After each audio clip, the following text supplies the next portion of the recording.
What you see here is $10,000 on the table. You can take this money as a loan, but I will charge you a little bit of interest rate.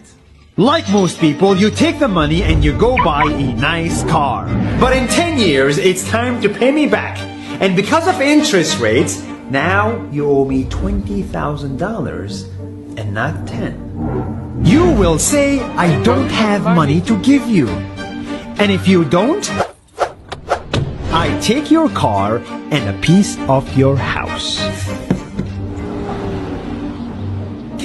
This is how debt works.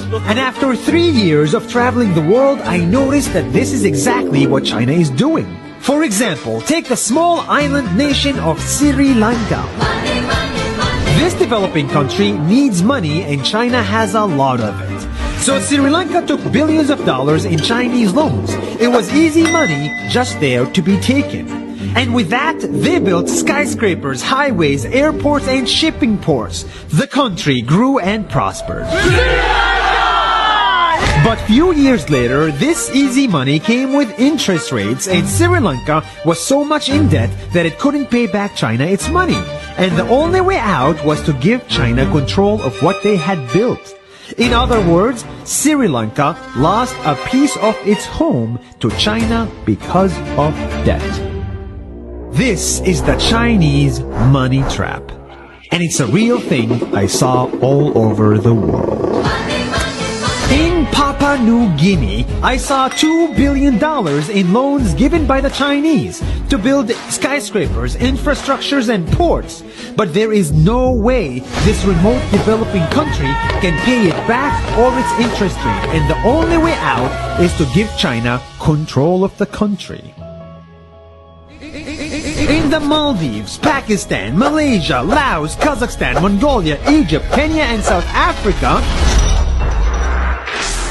the same thing is happening, and many countries are struggling to pay back Chinese loans. If you look closely, all these infrastructure projects like highways, ports, and bridges connect to China through the sea or through the land to form something far bigger, far more powerful than just a bridge. A new Silk Road. The world is already made by China, and I think slowly it will be owned by China. Don't get me wrong, building bridges, ports, highways, and airports is a great thing for the people and the country, but they come at a very high cost. And when these countries can't pay back the loans, these countries will lose their homes.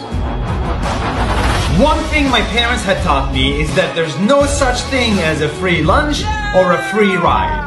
So if we're not careful with our money or other people's money, then we better start learning Chinese. 下酒